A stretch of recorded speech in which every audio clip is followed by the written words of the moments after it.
So good evening and welcome to Conversations with Esther. Tonight, 9th October 2024.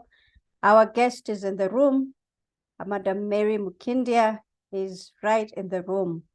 So we will begin with a word of prayer. Let us pray. Father, in the name of Jesus, we thank you for this session tonight.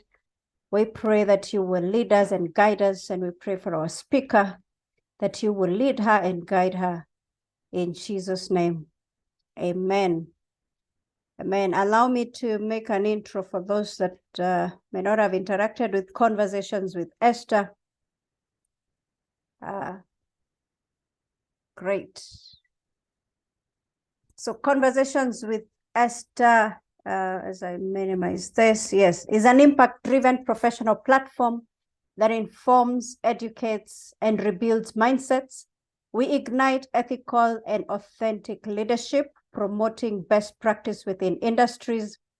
Conversations with Esther equips the workplace with relevant legal, human resource, and holistic wellness skills through capacity building, training, motivational talks, end-to-end HR consultancy support, and mentorship programs guided by our three values, that is integrity, excellence, and impact.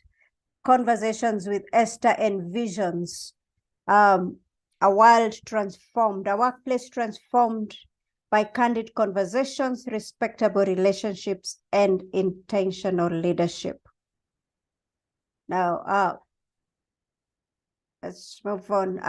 This is a Customer Service Week from Conversations with Esther. We want to say happy Customer Service Week, and we appreciate you for supporting us every day. Every Wednesday you're here, and every other day you're cheering us on, and you have been our customers. We truly appreciate you. Good. Allow me to just make this one. We have a mental wellness in the workplace forum coming up, organized by Chiromo Hospital Group. That is on the 12th of October, this coming Saturday.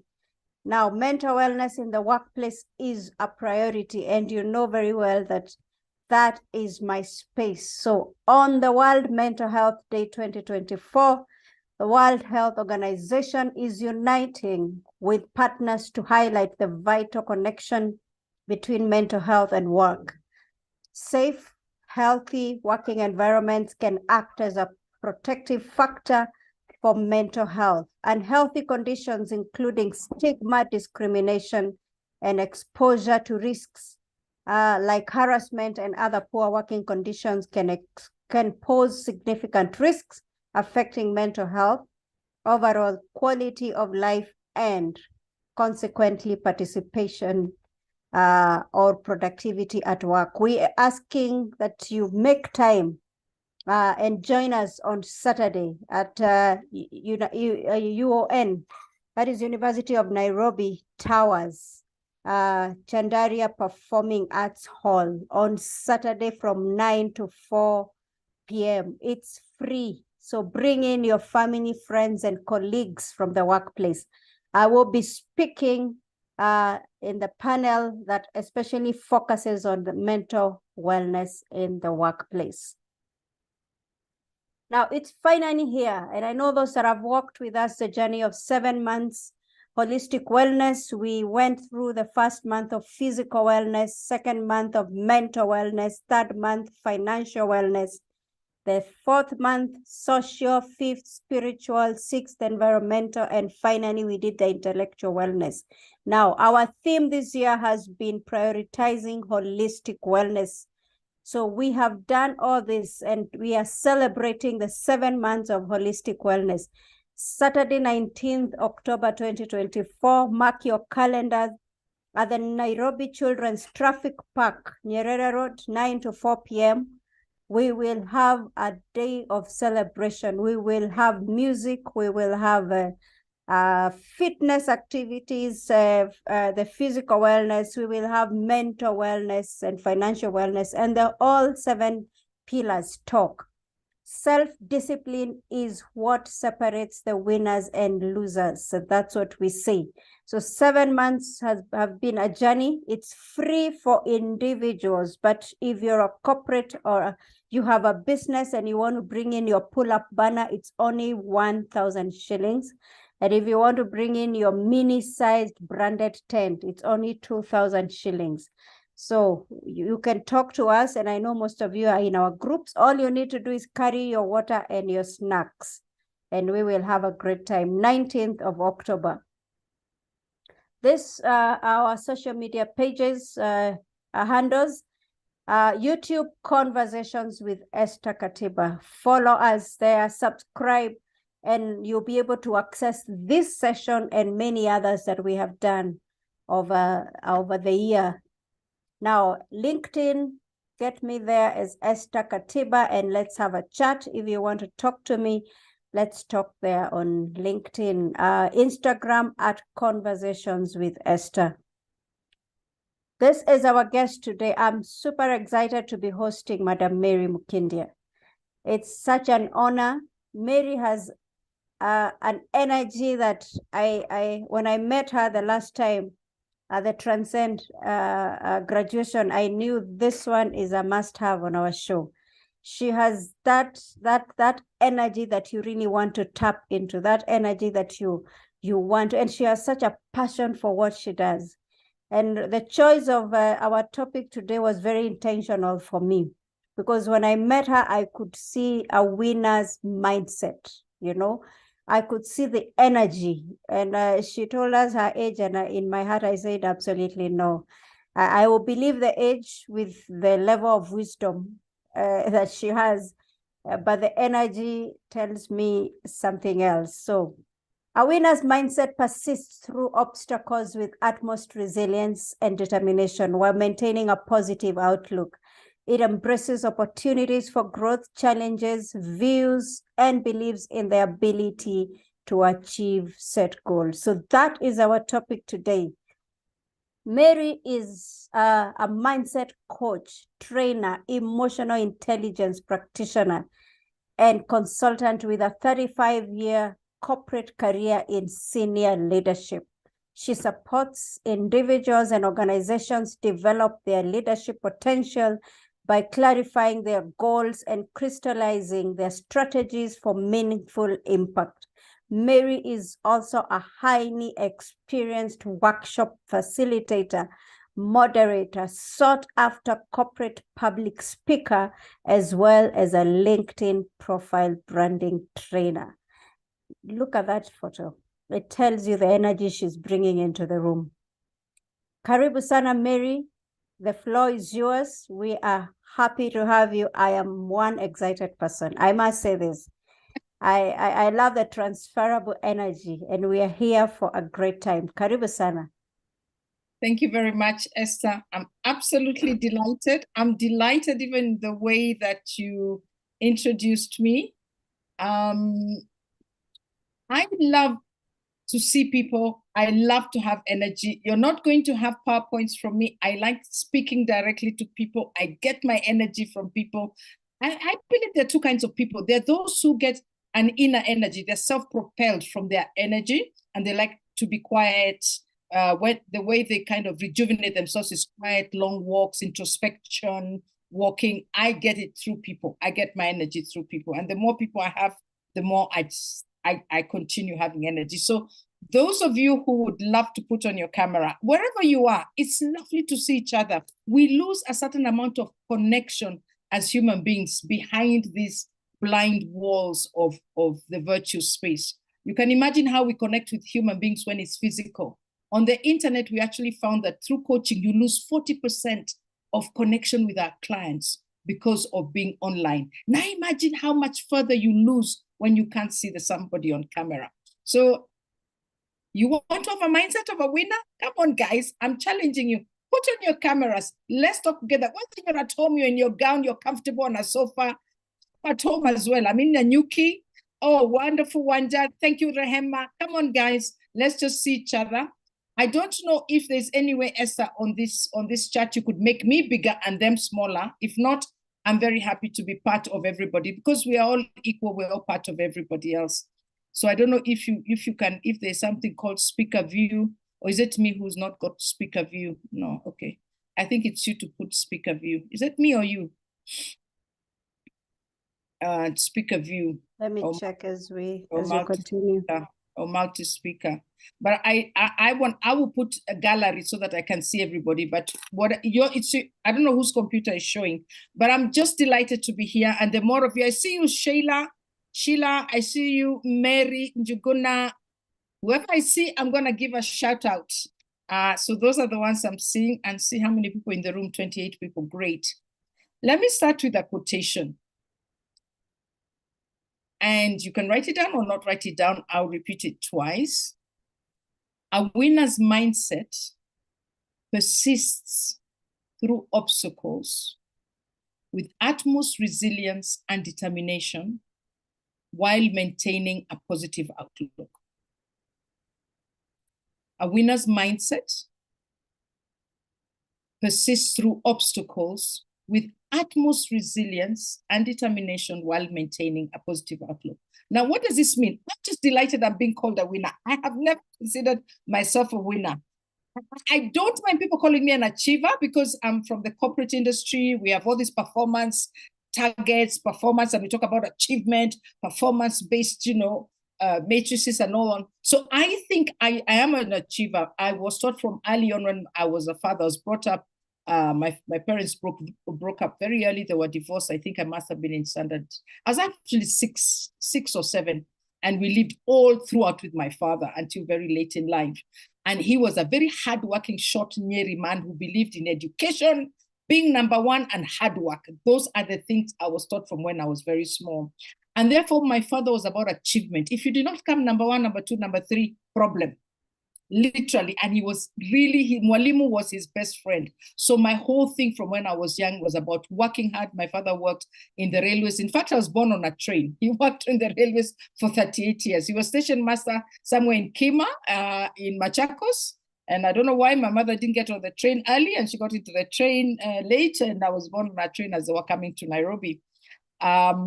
So he worked 24/7, even Sundays he worked. And I got that kind of work ethic from him. Now I just wish he had taught me to work smart instead of working hard. But still, achievement is the one that I'm used to. So you can change this to an achiever's mindset. But I'm just so happy that Esther, sees me as a winner, and I'm flattered, and I will own it. I will take that mantle and I will say, thank you, Esther, thank you, God, and I will own it. And when Esther asked me to come and speak about a winner's mindset, I said, oh my God, what will I talk about? So I want to talk to you from my own experience. I hope most of you have Googled me, because whenever somebody calls me, wants me to do something, a company calls me, I Google. I want to tell you guys, social media is your modern CV. Everybody Googles you. So be very careful what you put out there on the internet. Your footprint will be there forever. And you need to really be careful, because that's how you present yourself as an individual, as a professional, as a businesswoman, as an entrepreneur, whatever it is you are. So I started out with Exxon. I worked for ExxonMobil 17 years. I was a go-getter, young, first industry executive woman employed as an officer. Rose up very quickly, youngest manager, went to UK, first woman expatriate in the oil industry, worked in London a couple of years, came back. ESSO was bought out by Mobil. Of course, later they merged. And I just rose up because I was simply working hard, the way my father had taught me. I really didn't have, and I liked what Esther talked about. She used the word intentional. I really did not set out intentionally to be at the top. All I knew was I needed to work hard, because that's what I knew. From my father's time, from school, to please people. I was a people pleaser, to please the sisters, because I went first to a convent school, to go to university because I should go to university, get a degree. So I just worked hard, but I wasn't very intentional in being able to say, this is what I want. After that, when I left the oil industry, I actually went out to form the Petroleum Institute of East Africa. Now that was intentional about. There was a need. I was passionate about the oil industry. I could see the issues that were brought about through lack of a cohesive legal structure. We had deregulated because the World Bank said we deregulate, but there was simply no regulation system available. And so we had oil, we had smuggling of products across the border. The Kenya Revenue Authority was losing income like anything. There was explosions because of adulteration of fuel, and it just looked like a bad situation. So I said, why doesn't somebody take it? And I said, okay, I'll do it.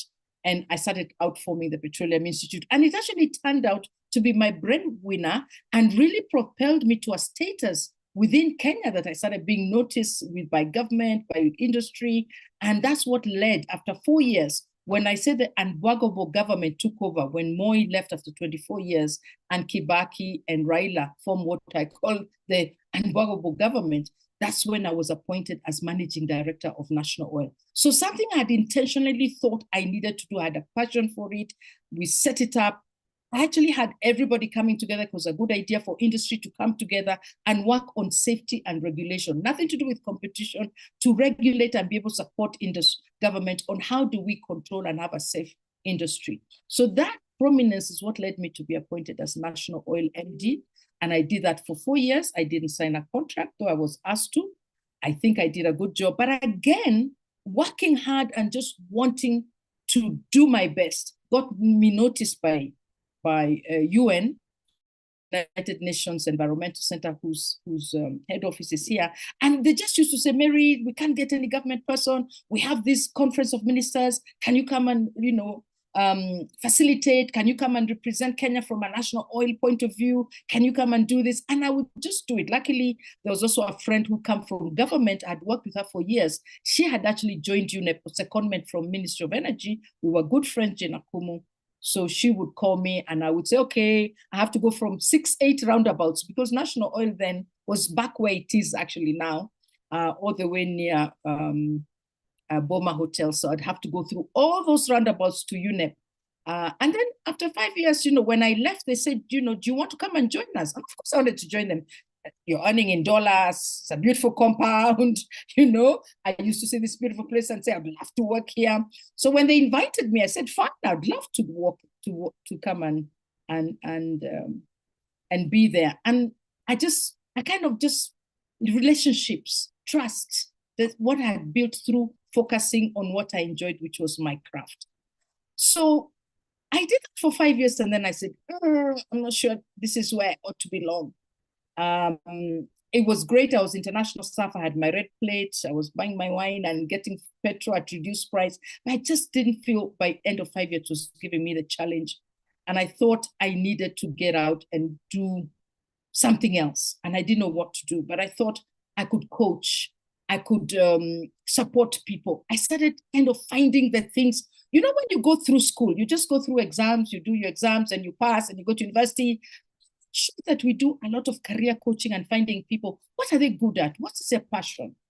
So I just got into all through accidental, because I had 3 jobs. Somebody told me, okay, AFC, Agriculture Finance, Nairobi University, ESO, go for ESO. We hear they're a good payer, they're a good employer, they have good medical schemes. So I just went. But I enjoyed what I do because I had been taught the value of hard work. So I think I really found myself in my 50s or late 40s. And that's why I want to encourage any of you. You find yourself when the time is right, so long as you really try and see what is it that I love to do. And deciding to become a coach wasn't something that I said, I'm becoming a coach. I just said, how do I earn money? Now I'm broke. I come out of UNEP. I'm fed up of working there. I'm tired of wazungus. I want to be my own master. I'm tired of traveling around, because I was responsible for Asia, Asia Pacific, and the Middle East, and I was traveling a lot. And I thought, I'll just become a coach. And a good friend of mine, and that's why it's good to have networks, told me, don't you just become a coach. I wanted to do this 2-week course, and then I called myself coach. I just wanted the letters after my name. He told me, no. Someone told me, go and be certified. Do an international certifiable course that you can be recognized anywhere. You pay money, but do it. And I always tell people, please do it, but for those of you employed, make sure you do it under your employer before you leave. It's very nice to build your skills. So I went and did coaching under CDI Africa, who were really excellent. And there, of course, many other coaching schools now have come up, all certified by the International Coaching Federation. And I did my coaching, and slowly I started getting, well, first to certify, you need to do some people pro bono. I did 5, 6. We started spreading the word around. After a few years, when COVID came, I had then become an emotional intelligence practitioner. And you know what I found? What I disliked when my father used to say, being a mwalimu is very good. Teacher, you must be a teacher. My father really believed in the teacher. And all of us used to laugh and say, who wants to be a teacher? Never. We wanted something high-flying. Do you know, I've become exactly what I used to laugh at, and I love it. I enjoy teaching. That's why I said yes to Esther. We haven't really met and sat, the two of us, but she has that intention and that focus, and she pursued me. There are people who call me to speak, they're paying me. I haven't gone to them. Esther connected with me. We're doing this free because she has a very intentional focus and passion for what she's doing. And she got me through just LinkedIn, calling, texting. You don't reply, she's calling back. Are you replying? And see, she's managed to get me here to talk to all of you.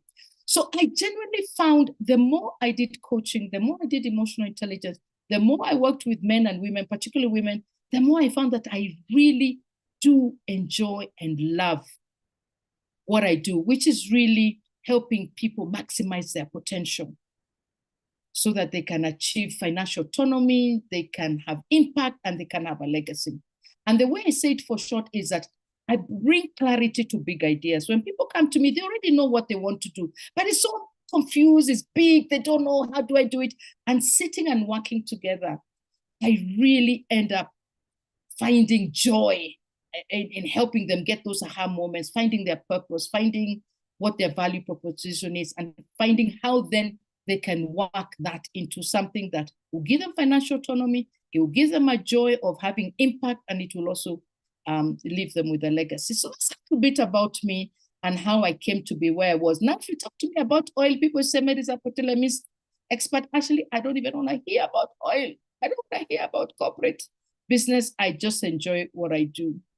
So for me, that mindset that you kind of require, that is essential for personal growth and professional growth, whatever you may call it, winner's mindset, achievement mindset, success mindset. All of us have different words for it because there's some words from where we grew up. You don't like a certain word. It triggers you to remember what an auntie told you. You'll never get married. You come from broken home or whatever. So use a word that makes sense to you.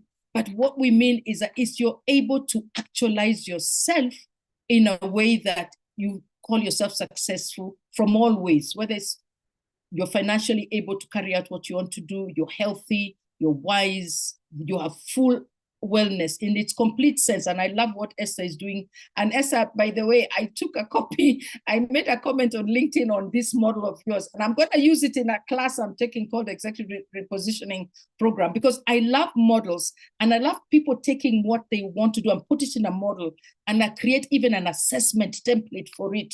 And then you can give the assessment free and then say, I'll train you how to be. So I really love what you've done. So for me, the first thing I would say in all this is, the first thing is to set clear goals. And I really only, when I talk and I teach, I like to keep things in 3s, 5s, and of course 10 is also a good number, but not that good, and of course 12. 3, I like it because it's a Trinity, God the Father, God the Son, God the Holy Spirit. And there's, even in many traditions, 3, you can think about the Kikuyu tradition, 3 stones, African tradition, the 3 stones. 3 is a triangle, it's a very strong symbol. So think of integers, and when you're working, think of taking things in 3s, in 5s, in 7s, and numbers like those. And they also connect with people. So I like to, whenever I talk or share something about myself, I like to give only 3 simple things. Rehema, sadly, you have to drop off. Oh, we're gonna miss you. In 3s. So I say the first thing, number 1, is the importance of goals. All the time I was being this high flyer, working in Exxon, traveling around Europe, becoming an expatriate, coming back.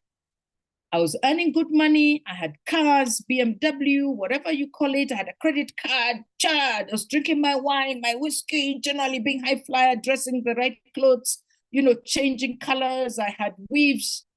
I have never, in terms of achievement, do you know that's the period I've not achieved much? I had no financial security.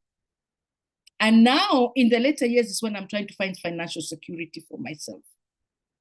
I'm sad to say, I had no, what did you call it? Personal security in terms of having a home, having children. And I didn't have relationships, friends, good friends. Why? I didn't have a goal. I didn't have a goal. All I was doing was working hard and earning money, but there wasn't, what is all this for? What is it that I want to achieve? Even my house, I bought so late. People bought houses when they were still young officers, whether it was in Buruburu, in Nairobi West, and then they would sell as their salary gets higher and you get a multiple of your salary, then you move up Kidogo to Keleleshwa, you move up to Runda and so on. I just wanted to go to Runda from the top. And I therefore never got the equity of having started from Buruburu. Then you move to Nairobi West, you get more equity, you move to South Sea, then you move to Hurlingham. I therefore lost a lot of money because I wasn't focused on a goal.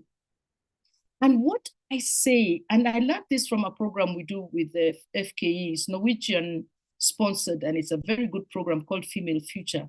Imagine for the leadership module, there are 3 things we talk about. Who am I? What do I want? How do I get there? Those are the 3 things. Imagine a major leadership thing. We have all people from high court judges, everybody, but we talk about those 3 things. Unless you know yourself. And then what do I want? And how do I get there? You're doing nothing. I'm sorry. And that was a Mary of all those going on, Woman or Eve, Woman of the Year. I'm on the TVs. I was actually not productive for my own self and for my family. And therefore, to me, what I would say, and I would ask you, do you personally have a goal? Let me challenge each of you. Right now, today is what? October 2024. Where do you want to be? What goal do you want to have achieved by October 2026? 2 years, very short, 18 months time to 2 years. What do you want to have achieved? And please don't say, oh, I want to be making a difference in the world. I don't like those kind of goals. I like SMART goals, SMART. They should be specific. They should be measurable. They should be achievable. They should be relevant, and they should be time-bound. So, for example, I want by October 2026 to be married with a husband, and I should be pregnant, and I should be this. October. So the time bound is October. That's the time. Achievable? Yes, it's achievable to get married. You have to decide your standards, or what standards, what are you looking for? It has to be measurable, it has to be specific, because we know that all of us want to have families, all of us want to have, or it could be, I want to be earning 1 million by this date, or I want to have a job within the corporate industry, in the banking sector, or in the financial services sector, in this and this position. It should be quite specific. I want to have traveled to at least 3 countries and given my children memorable experiences by giving them a holiday for every year, so that we make memories, because that's, again, a very important goal. So whatever it is, you cannot get somewhere if you don't know where you're going. Otherwise, any road, if you say, I want to go to a beach, any road will take you to a beach. You can go through, what's it called, Namanga, and then go through that whole Dodoma and reach to Dar es Salaam. That's a beach. You can go to Homa Bay, it's a beach. You can go to Diani, it's a beach. So if you don't know where you're going, any road can take you there. And I think what's important for many of us, and believe me, if any of you, I want you to put in the chat, do you have goals? I used to be sometimes very proud.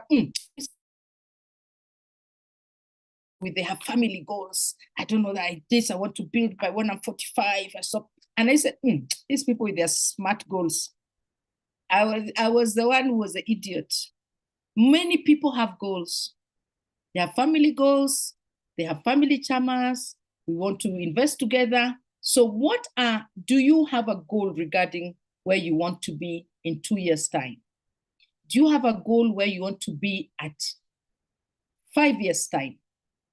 And whilst 10 years may not be far, what would you like to be? Paint a picture. Where would I like to be in 10 years' time? Paint a picture. This way I would like to be, living like this, with a house like this, working like this, traveling like this, my children. Paint that picture and then say, what do I need to do with it? Because it has to come alive for you. I want to get a master's. I want to do a PhD. I want to have a second career like Mary and reinvent myself and become a coach. What is it you want to do? Make it specific, make it smart, make it relevant, make it time-bound. So can I see in the chat, because all of you are being very quiet, okay, some are on YouTube, so maybe they cannot write. But for those of you who are, Esther, where are most people? Are they on YouTube listening or are they on Zoom? No, they're here. Okay.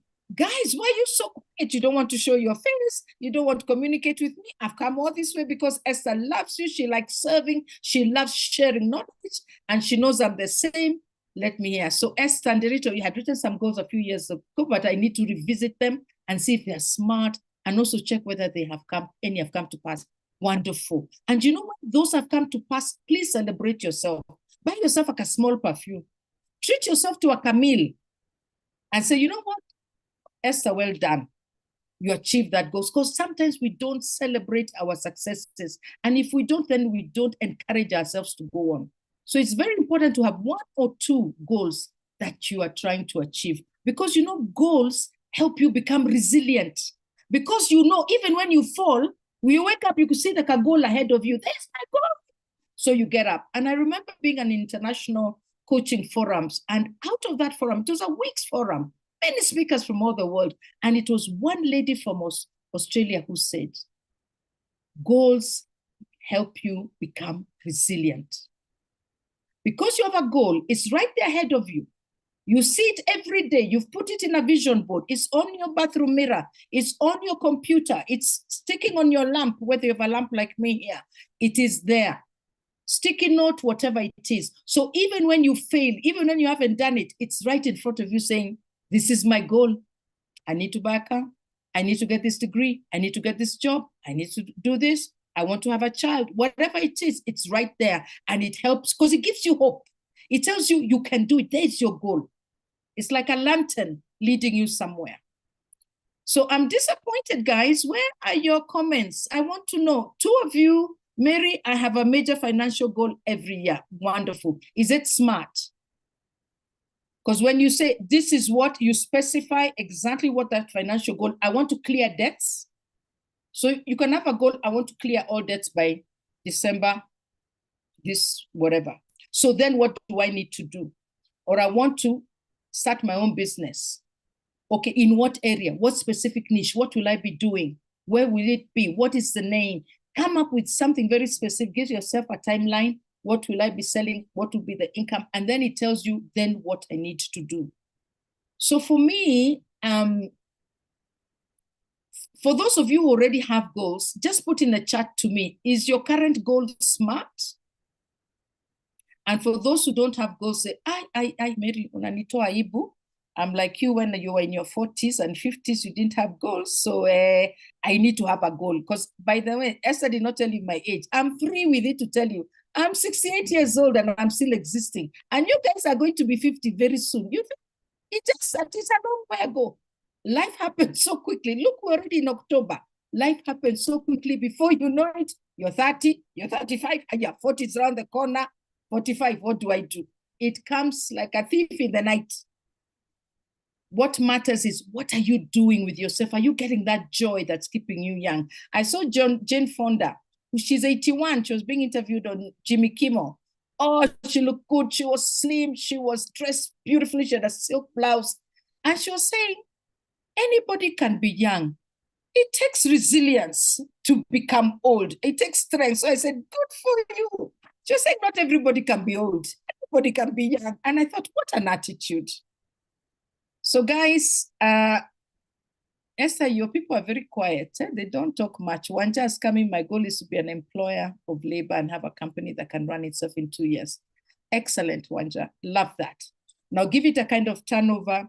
Think about the niche market you're marketing about. So that's number one. That's my tip for today, that you really need a goal, and not just any goal. I want to make an impact for girl child. How?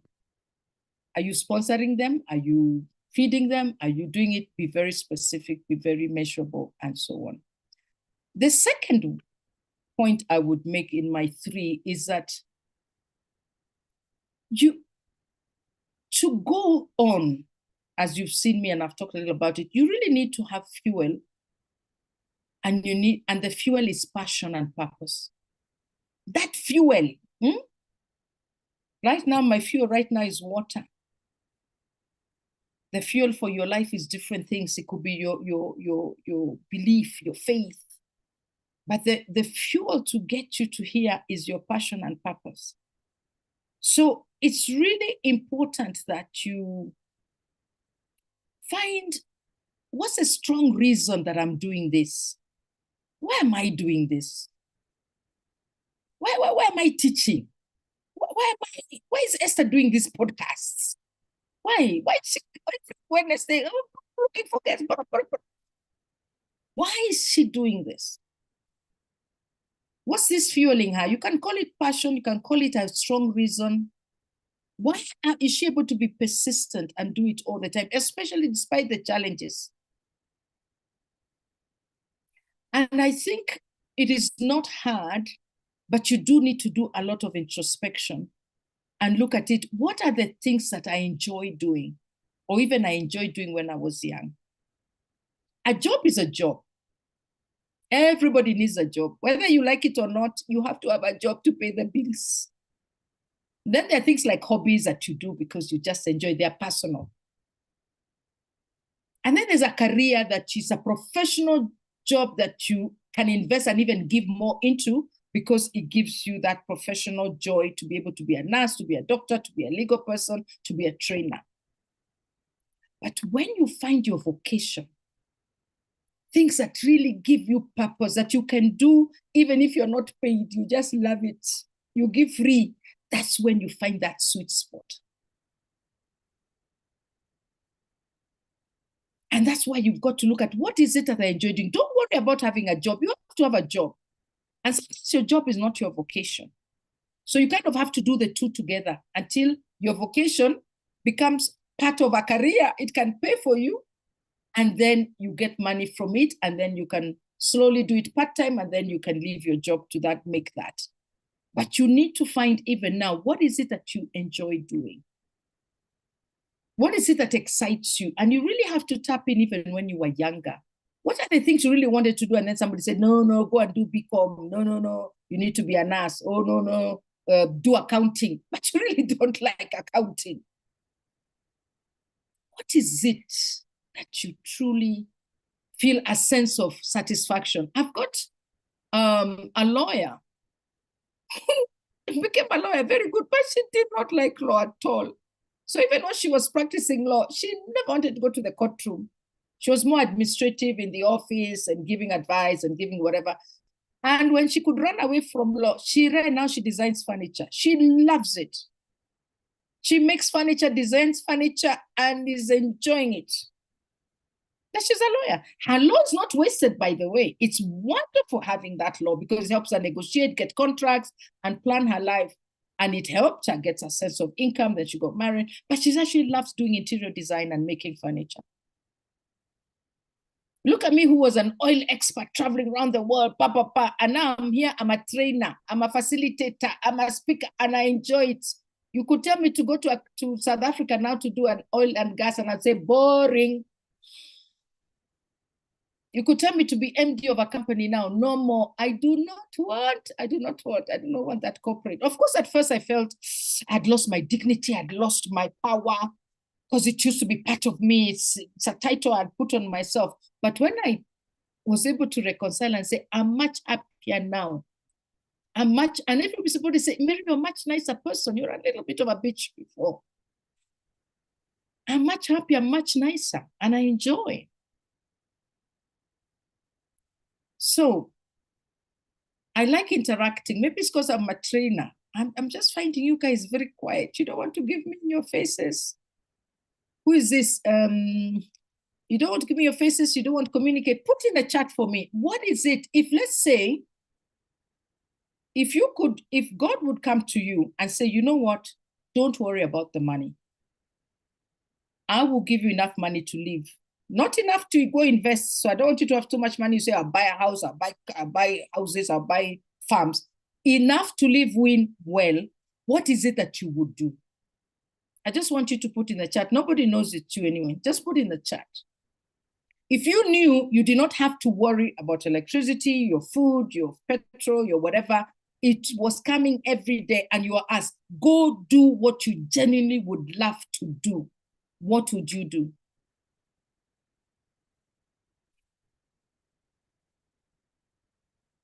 Mary says, I'd love going out to the needy, listening to their stories and assisting them. So you're somebody who's into service. You love being of service. You love assisting the needy. And so it could be, is it physical? Is it mental?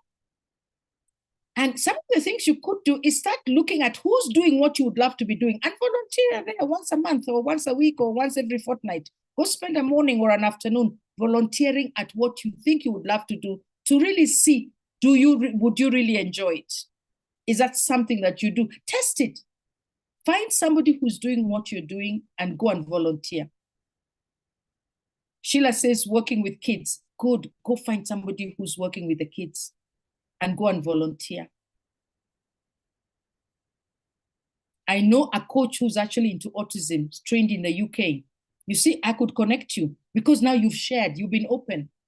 I've got a coach trained in the US working with dyslexic, autism, and there are not many people qualified in that. And by the way, it can be quite income earning because many parents are struggling. And there's not enough places that we can go for that care for these people. Oh, Mary, you're actually doing what you're doing. Fantastic. Well done. Thank you, Mary. And then see whether you'd enjoy it. So you learn how to do it. You learn what the things are.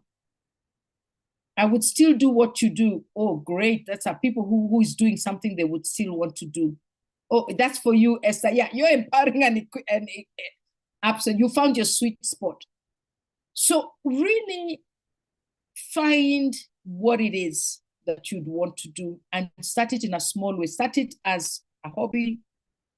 Start it as something you're helping out, you're volunteering. See if you expanded it a little and you did it part-time, how that would be. And it's in the doing. Sometimes we plan too much.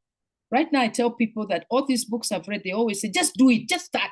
Whatever it is. And I'm sure Esther would agree. I see her nodding. So I used to do lots of plans. My coaching business would be like this. I had so many logos. And then I had programs. When I started, all that went to the wind. It's what the customer needs. So just start. Stop plotting.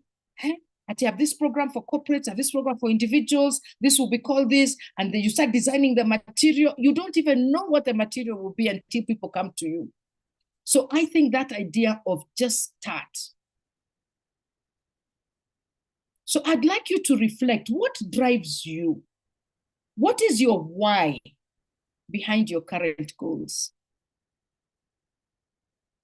That why, I would urge you to all go and look, go to YouTube and watch a video by Simon Sinek, who is a leadership guru that I follow. He really has some very interesting things that he says. And he talks about the golden circle. It's about the why. The why is, why do you do something? The what is what it is that you do. And the what is so easy to do. To say, I'm an accountant with KFC. I am this, I am a coach. I'm an ICF professional coach. I'm a financial wellness trainer. It's so easy to say the what. And how you do it, I develop programs, da, da, da. But the why you do it is what is very difficult. And he has some easy ways of telling us how to find your why. Because until you find that real why that you do it, that belief that is deep in you, that has been inspired there by the Creator to really help you reveal yourself in the way that you're created, it will be really important. And you know what you'll find is that it will align with your values. It completely will align with your values. What you think is important. Like the people who've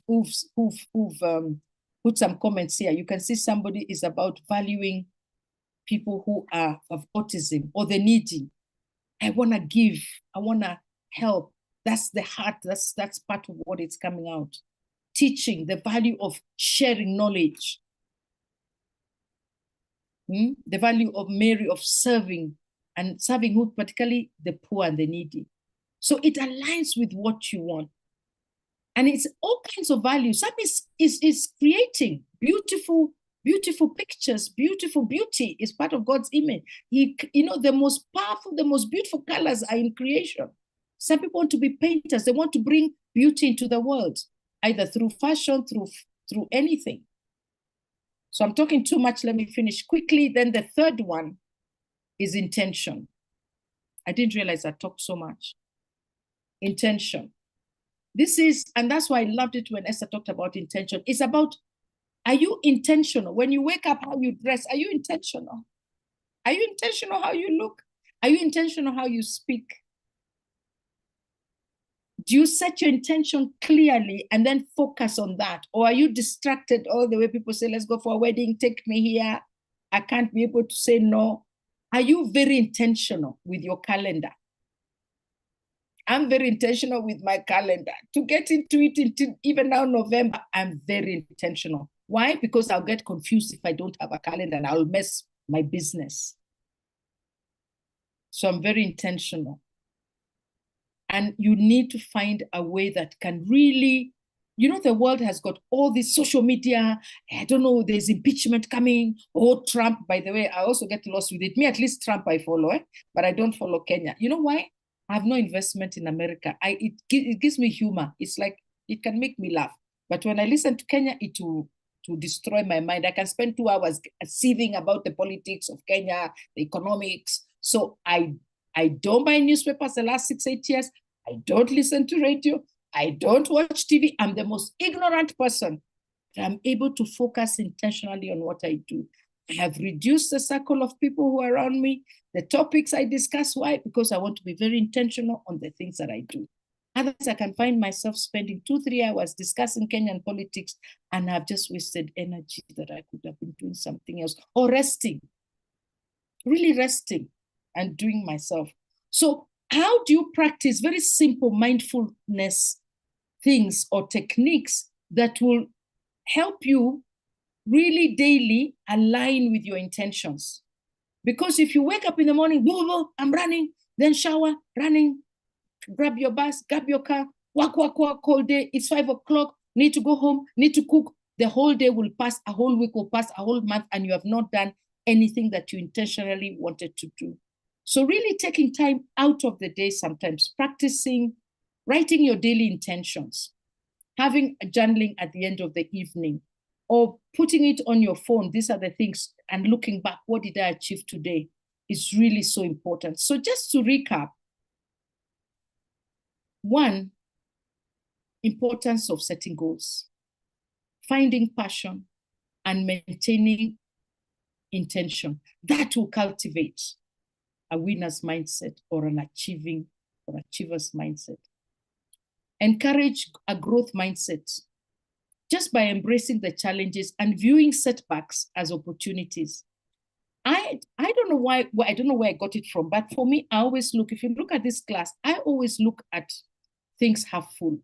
And that's why I don't allow toxicity around me, negative people who grumble all the time, oh, this is going on. I don't.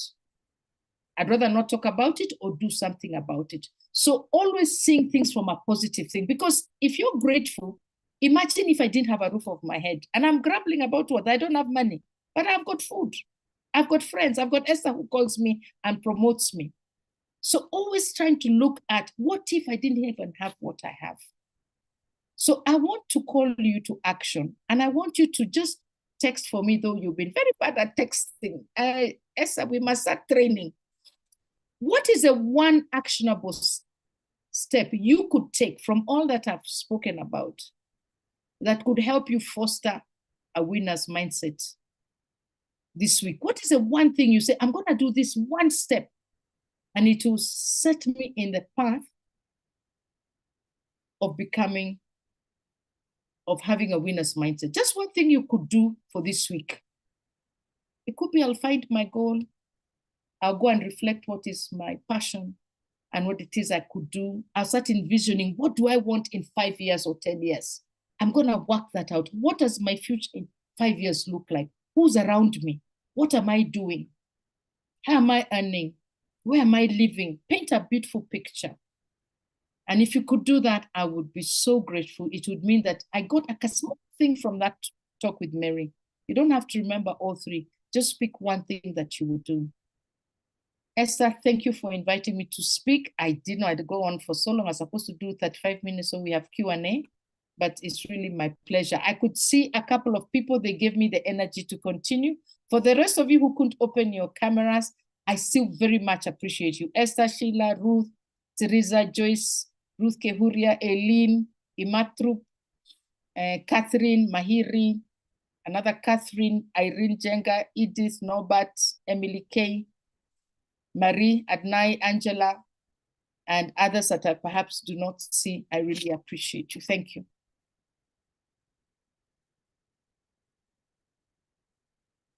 Wow. Wow. I told you this girl has energy and positive energy. Huh? I want to be you when I grow up. 68. Imagine. I think something is not right with your ID. They should push it backward. But thank you, thank you. It's amazing. I was looking at the comments, and you can see people have taken home quite a lot. You know, being intentional. I think this being intentional is really on setting the SMART goals. And I thank you, because you actually made me even refocus on mine. I actually want to reach about 300,000 people by 2026 December. Sounds a bit crazy. Do you know how I was impressed? You have 66,000 followers. Now I'm copying you. I'm saying you've been very intentional. I've not been intentional with followers, but it taught me something. 66,000. I said, this lady has got it. So yes. So you want 300,000, you will get it. Yeah, I want to do, I will be launching soon an e-platform that takes care of wellness, one of a kind in the country. Keep your eyes on it. I'll definitely invite you into the launch. Yes. Yes, I think in the next 1 month or so, before the end of the year. Nice. So that should go into different places, speaking to the mental wellness of individuals, actually starting from 6 years all the way to couples and segmented. That's it. Yes. So thank you. I see. Fantastic. I will support you. Wow. Thank you for the wonderful session. Find things. And you know what, Mary? This book stays close to me. Oh, which one is that? Finding Your Why by Simon Sinek. It's there. Fantastic. Yes. So when you mentioned it, I work with this book. And Sheila, I know Sheila is in the room. I see Sheila. If she's the same Sheila, I know. I was actually teaching or talking about finding your why 2 weeks ago in church. The same topic. So it is so timely. It is so timely. Find your why. We are very good at finding how we do it, but finding my why, positioning myself. You know, and people will say, you know, how did you position yourself? Sometimes you grapple with so many things, but when you find that one thing that Mary talked about, your passion, when your goals are set and when you're intentional about it, you will put in your whole self, including your resources into it. For me, I don't mind. I don't even bother if it pays. I tell people my values are 3. Integrity, excellence, and impact. If it has no integrity, I'm out. If it has no excellence, I'm out. If it has no impact, I'm out. It doesn't matter how much it pays. I have found my why, and that's what I run with. So thank you very much, Mary. Anyone with a question or comment, you can unmute. We need Mary more here. You know, we must end the year strong. Anyone with a question or a comment? Wanja, you want to unmute and say something? I've been seeing you smiling all through. Hi everyone, it's been amazing. I've really been challenged. I've been hanging around Mary. I'm actually doing her course on executive repositioning, but this was also extremely fresh. So that's a program you'd want to join. You have more of this like regularly. So whenever it's up, you're welcome. Wow, thank you. Anyone else that wants to make a comment before Mary? I'll give you the mic back to tell us how we get you, what you're offering. Yes. And some of us are so honored to have your direct number. Good evening. Good evening, Catherine. Yeah, my name is Catherine Mukoko, and I follow Mary everywhere. So it's just to also tell the group that we will be having a program next month on 5th of November, Full Circle with Mary.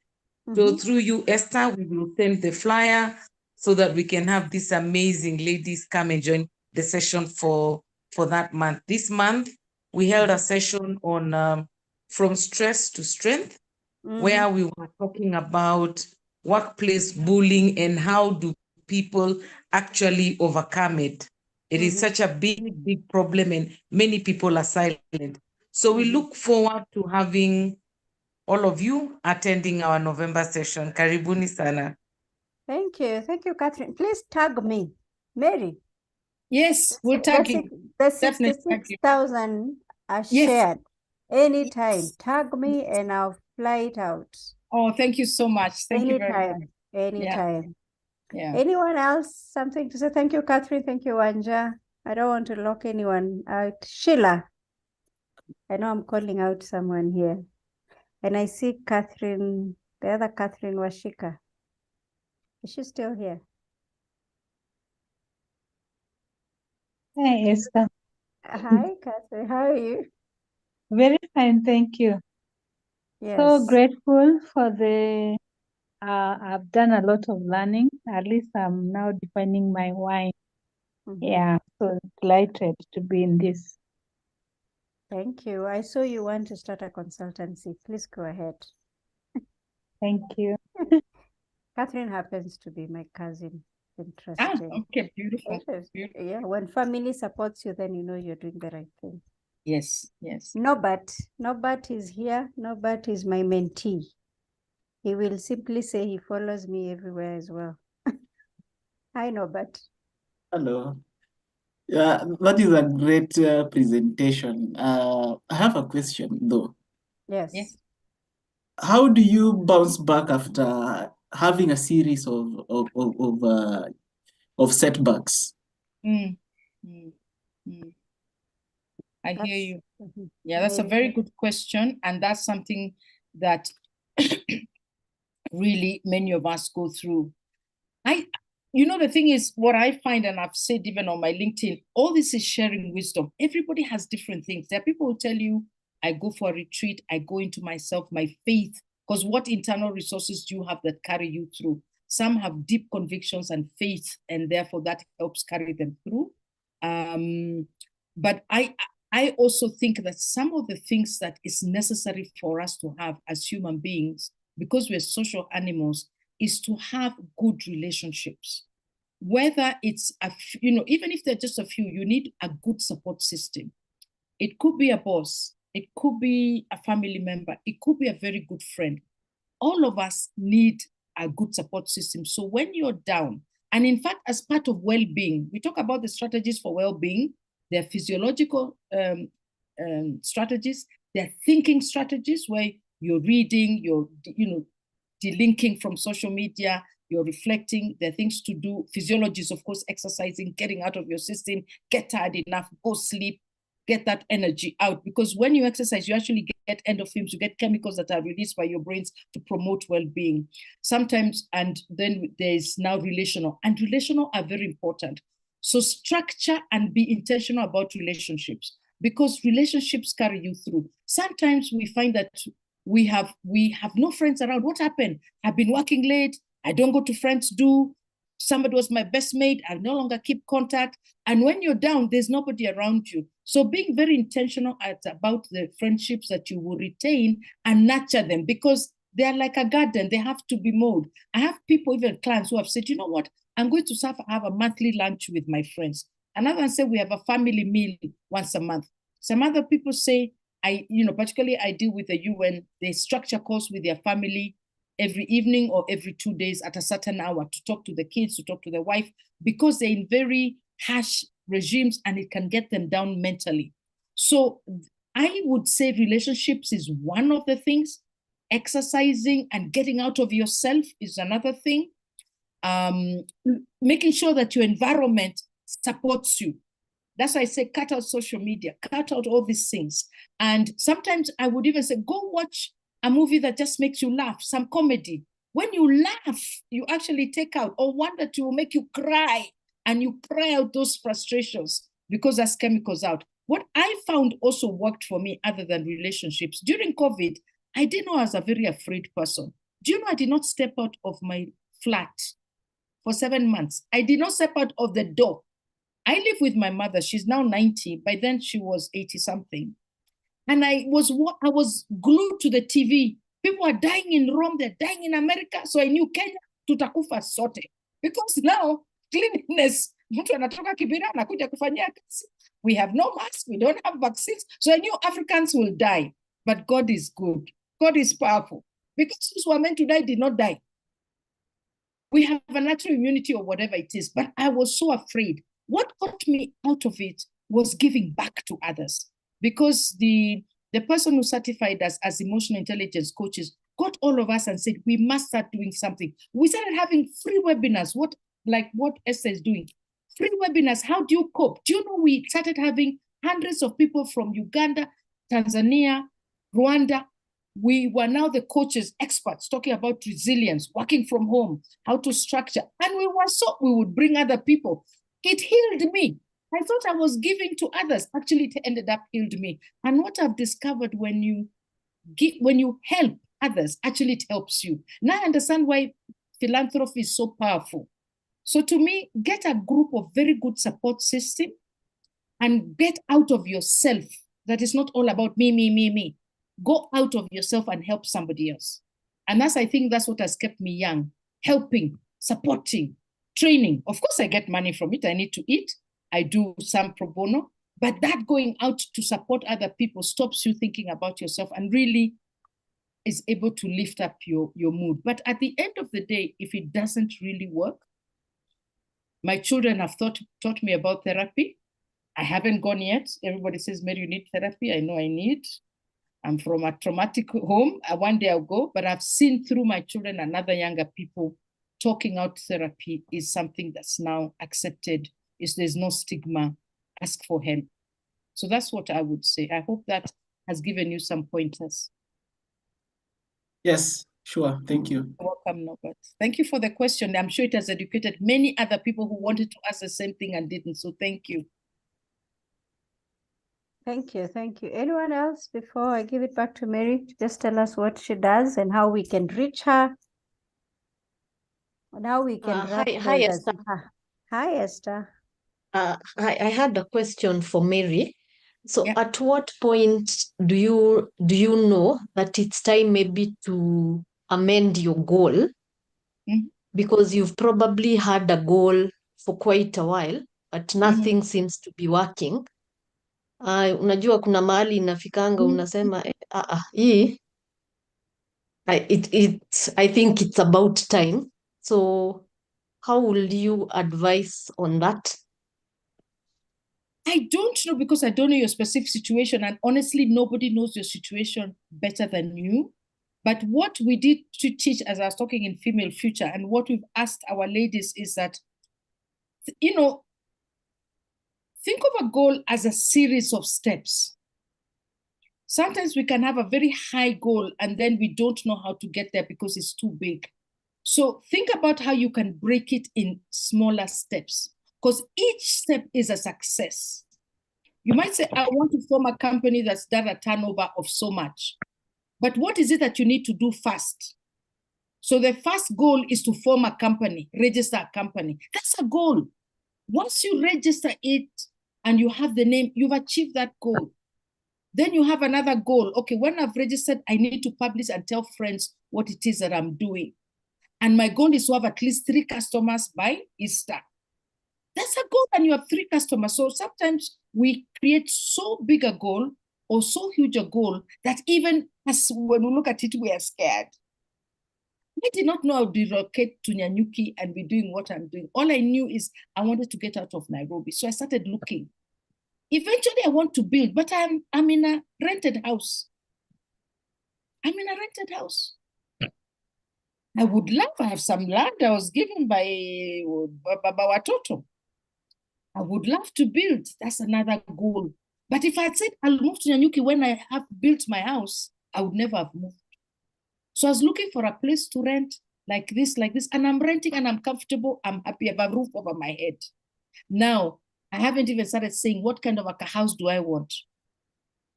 And then say, okay, Niambao. And I swear simplicity is the better. If you say, I think ghorofa nini, me, I want mbao.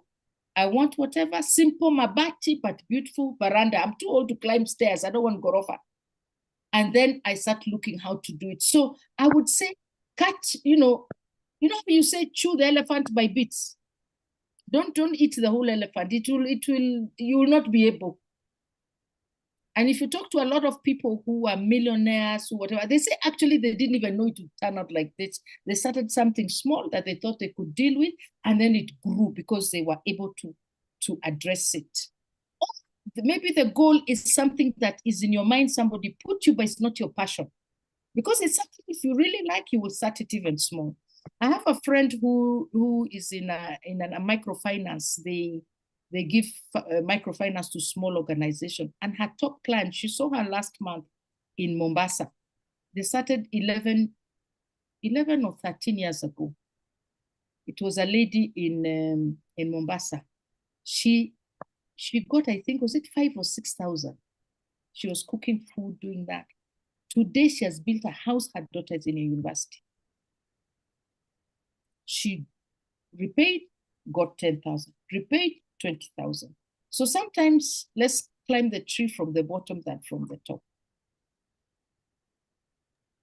There are many success stories of starting small and growing. Thank you. That is well guided. Wow. I like that. I like that. Anyone else? Before we don't want to lock out anyone. It's becoming, Mary, I think this is now becoming, a close-knit conversation. It is. I can see that's what I love. The power of micro steps. Ruth Kihuri got it. Such beautiful watches. Put what I'm saying in. Beautiful. Thank you, Ruth.